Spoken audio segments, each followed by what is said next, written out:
Sa ating pong Honorable Martin Mabawal Jr., Vice Governor ng probinsya ng Ifugao. Sa ating pong Honorable Attorney Mariano Buyagawan Jr., Municipal Mayor ng Lamot, Ifugao. Sa ating pong Honorable Attorney Briggs Paul Shagile, ang ating Municipal Vice Mayor ng Lamot, Ifugao. At ang ating Honorable Orlando Agug, ang ating sangguniang panlalawigan member. At ating Honorable Karen Joy Luglug, ang ating konsihal, ang President ng Philippine Councilors League ng Ifugao, sa ating pong iba't ibang opisyales sa Paracatu.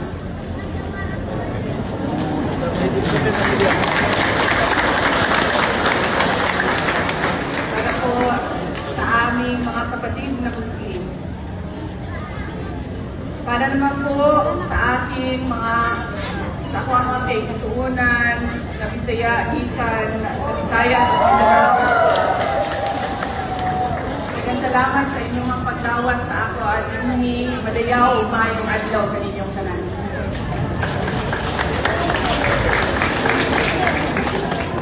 Sa amin po mga kapatid na Ilocano, naimbag na daw kada kayo amin.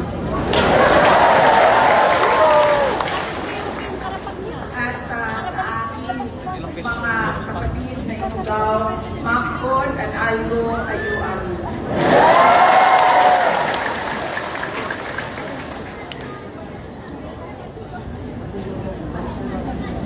Munang amlungag Mayor Attorney Mariano Buyagawan Jr.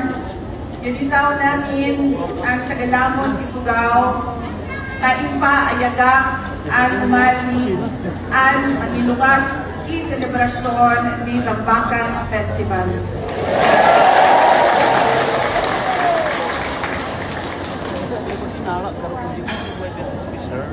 Ang yamanang betunay iti ang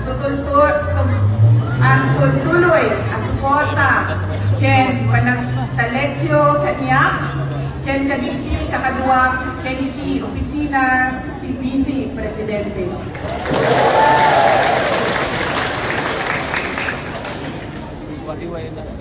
Noong una ko pong natanggap yung paanyaya ninyo na dumalo sa inyong Rambakan Festival, ay nagulat po ako dahil ang lugar ay sa Lamot, Ifugao.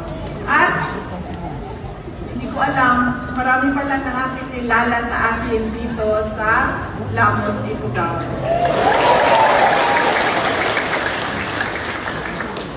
At totoo yun na nasa speech kanina ni Mayor, hindi ko na maalala na kami pala ay nagkita na doon sa Davao City noong ako ay mayor. Kaya nagulat din ako na nakatanggap ako ng paanyaya mula kay Mayor dahil totoo yung sinasabi niya. Lahat ng mga kaibigan ko o mga pinupuntahan ko ng mga lugar ay nasususpend yung mayor o yung barangay kapitan.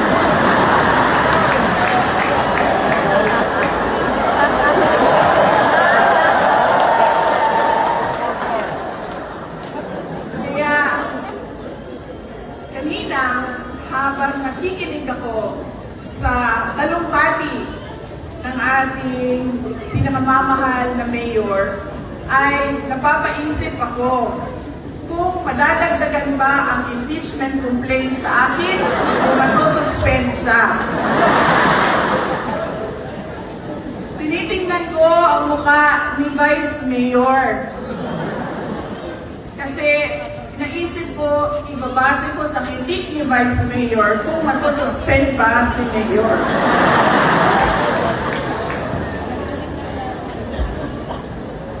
At hindi lang po yung pagkikita namin ni Mayor sa Davao City noong ako ay Mayor, ang isa sa mga common sa amin.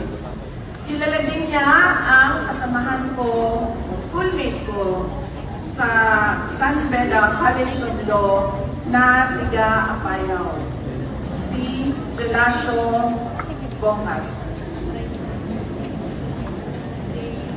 Maalala ko siya. Magkasama sila pala sa, at ito ang hindi ko alam na kwento ni Jen. Magkasama sila sa St. Louis University. At pareho silang dito sa Cordillera, lalong-lalo na dito sa Ifugao, yung sa amin noon, sa law school, yabang ang tawag namin. Medyo mayabang siya. Pero, ay, hindi siya medyo, mayabang talaga siya. Pero ngayon, na ilang beses na ako napunta ng Cordillera Region, naiintindihan ko na hindi siya yabang, kundi yung self-confidence o yung paniniwala niya sa sarili niyang kakayahan. Yun ang nakikita ko kay Mayor at sa iba pang mga taga-Ifugao.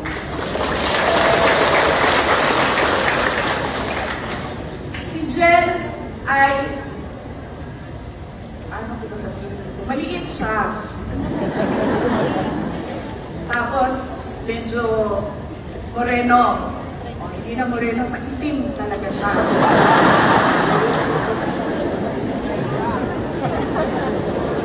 Tapos, ganito yung tiwala niya sa sarili niya. Pag nakikita niya ako naglalakad sa aming koridor, tatayo siya sa door frame, pintuan ng classroom. Gaganan siya doon. Tapos titignan niya ako. Tapos sasabihin niya sa akin, "O Sarah, saan ka pupunta?"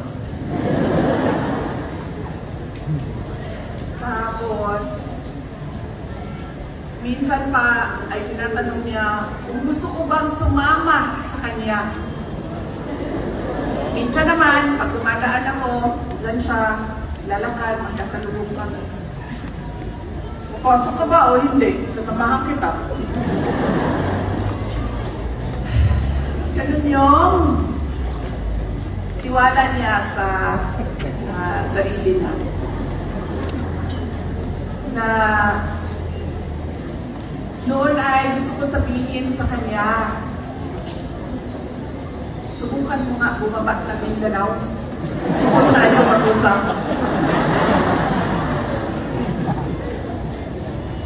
Pero isa siya sa hanggang ngayon, no, kasama ko siya sa law school hanggang ngayon, ay magkaibigan na pa rin kami. Pero hindi kami naging magkaibigan. Hindi umabot sa ganyang punto ang lakas ng loob niya.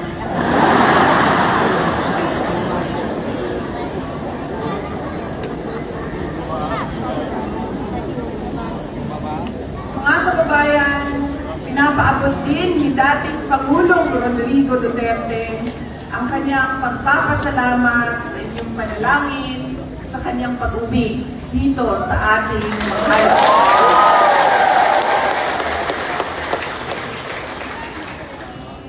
Ang pamilya Duterte ay nagpapasalamat din sa pagkakataon na ibinigay ninyo sa amin na makapaglingkod sa ating bayan. Malaki ang utang na loob namin sa inyong lahat, mga kababayan, sa pagkakataon na ito.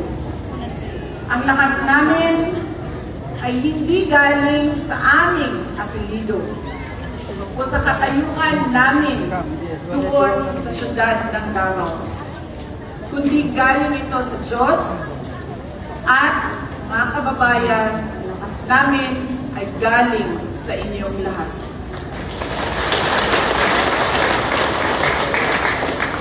Kaya gaano man kaliit, gaano man kalayo, ay kailangan puntahan para isa-isang pasalamatan ang mga kababayang Pilipino.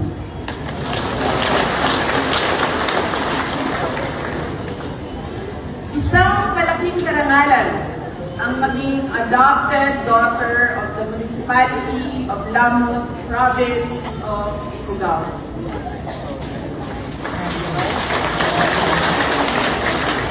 At mabigyan ng pangalan na Oltago. Malapit na siya sa Uragon kanina. Nakulit ko sa mayor, ano ba ibig sabihin doon? Sabi na mamaya,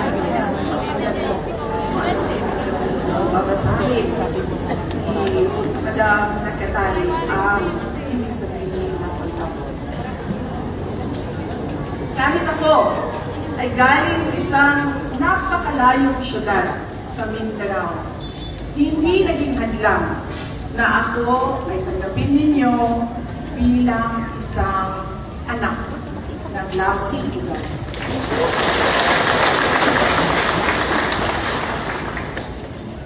Isa itong napakahalagang regalo na hindi kailanman mabibili ng salapi. At hindi kailanman maibabalik o mabayaran ko sa inyo. Yung aking pagkapanalo sa halalan, kung merong manghalalan sa taon na 2028, at yung inyong sangguniang bayan o municipal hall ay nasa hangin pa, nasa kamay pa ng Diyos. Pero dahil gusto ko nang ipakita sa inyo ang aking pagpapasalamat at paninigurado na hindi ko kayo makalimutan dito sa Lamut Ifugao, ay bibili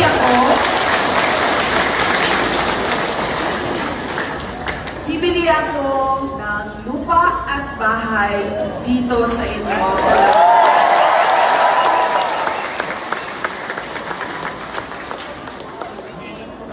Mabuti na yung malagdagan natin ang unexplained wealth ni Inday Sara sa statement of assets and liability niya, saan niya kinuha ang pagbili ng bahay sa Lamut.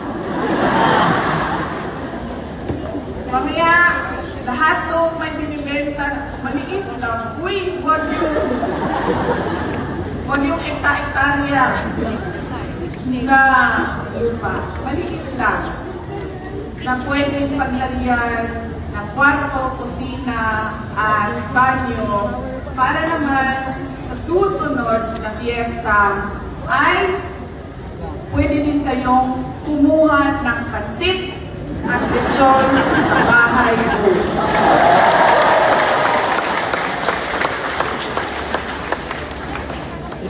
Pinag-iisipan ko pa at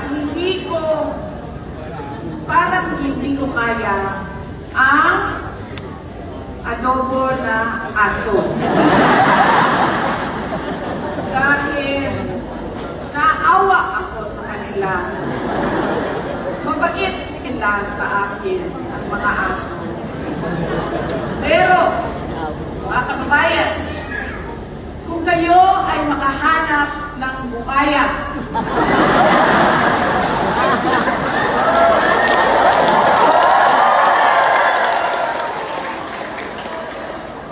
dito sa Cordillera, ay marami kami sa Davao City na marunong maglechon ng buhaya.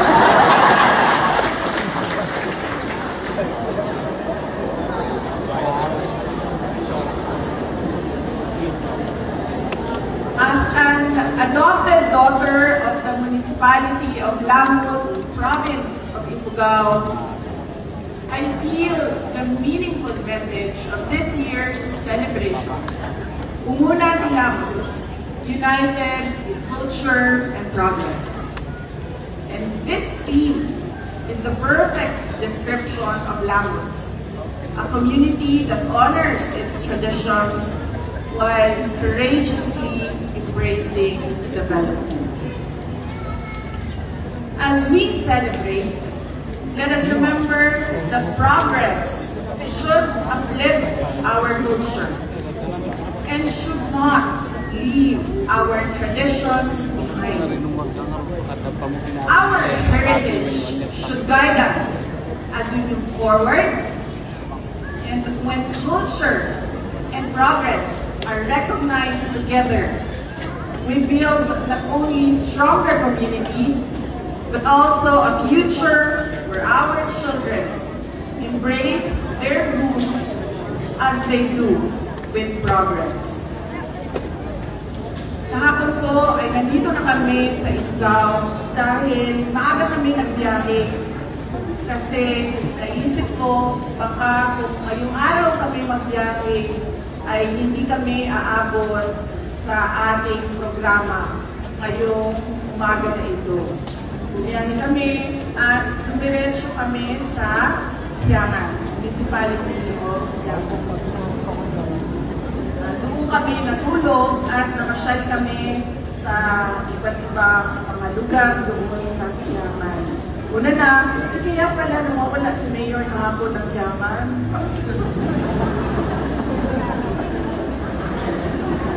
At una na, ang binisita namin ay yung Shrine of the Unknown Soldiers. Lahat nakipaglaban para sa kalayaan ng Pilipinas na walang mga pangalan. Bigay kami ng maikling dasal para sa kanila at pagpapasalamat sa kanila sa pakikipaglaban para sa ating mahal na bayan. Bumisita din kami sa Rice Terraces o Open Air Museum ng Quiaman. Hindi ko po unang nakita kahapon ay hindi yun ang pinakauna ko nakita ang mga terraces. Noong kami ay bumisita sa Nagawin noong nakaraang taon, meron na rin kaming nakita ng mga rice terraces. At noong kami ay natulog kanila Apo Wangon, ay nakita na rin namin ang mga rice terraces. Pero sinalin pa rin namin kahapon sa aming pagbisita ang rice terraces dahil namamangha talaga ako sa galing ng Pilipino sa paggawa ng terraces. Siyempre, akyat baba kami doon sa Open Air Museum. Pag-akyat namin ay pinainom kami ng baya ng mga kaibigan ko doon. Pinisita din namin ang Ifugao Museum doon sa Quiaman. At marami akong natutunan, lalo na sa tela at hobby ng Cordillera Region. Dahil ginagamit namin ito sa ating mga yung mga iba't ibang textile o tela sa iba't ibang lugar sa ating bansa. Itong tela na nakikita dito sa harap ay tela na galing sa Mindanao. Kahapon, tinuruan kami noong guide sa museum kung paano mag-weave o mag-hobby. At tinuro niya sa amin yung iba't ibang pamamaraan ng pag-hobby. Pinakita niya rin sa amin kung paano gumawa ng handmade thread o kamay na gawa ng sinulid. At tinatanong ko siya kahapon, gumagawa pa ba sila ng sinulid na gawa ng kamay?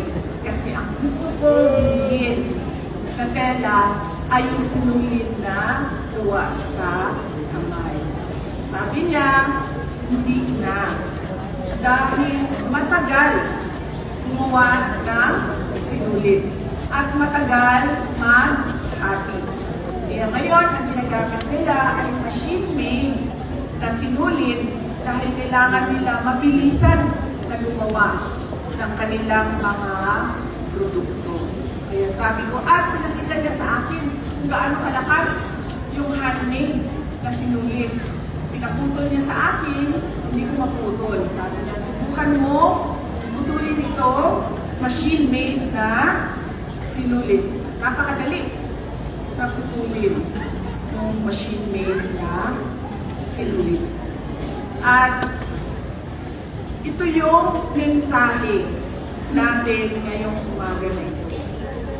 Nandoon siya sa sinulit. Culture and progress. Kailangan nilang pagsamang dalawa. Sa ating pag-unlad, hindi natin nakakalimutan kung saan tayo nanggaling, ano yung mga tradisyon natin, at ano yung kultura natin. Hindi dapat natin, totoo, mas mura, mas mabilis, ang gamit na sinulit kapag ito ay gawa ng makina. Kailangan natin yon. Pero totoo din na kailangan hindi natin malimutan kung paano gawin ang sinulit sa kamay namin. Kaya dapat magsama ang dalawa. Yun ang tema natin. Magsama ang kultura at ang pag-unlad. Habang tayo ay nagbibigay pugay sa ating kultura at pag-unlad, tayo ay dumadaan din sa krisis ng bigla at sobrang pagtaas ng presyo ng mga produkto kasama na ng crudo. Isa itong dako sa ating pagbangon bilang isang komunidad, isang pamilya, at bilang isang bayan. Magiging mas mahirap ang mga susunod na linggo at mga buwan. Kaya kinakailangan pag-usapan ng pamilya kung paano makatipid ng pera. Kulang na nga ang budget noon. Sigurado, mas lalaki pa ang kakulangan ngayon. Puno na nga tayo sa utang noon. Ngayon, mas lalo pa lalaki ang pangangailangan natin ng pondo. Pero nakikiusap ako sa ating mga magulang na nandito ngayon. Huwag nating tipirin ang edukasyon ng ating mga anak. At araw-araw, huwag natin kalimutan na ipangaral sa kanila ang kontribusyon ng edukasyon sa pag-ahon nila sa kahirapan. The preservation of our culture and the pursuit of sustainable development rests on an educated society. And your investment in the education of your children not only lifts families out of poverty, also ensures that Lamont will continue to be uniquely Ifugao, but world-class and future-ready.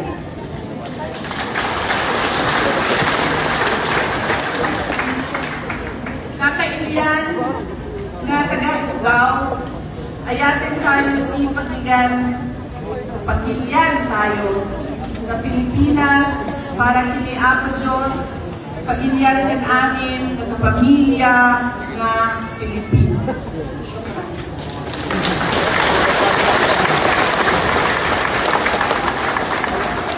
Thank you very much, the Vice President of the Republic of the Philippines, Sara Duterte, for your gracious and inspiring words.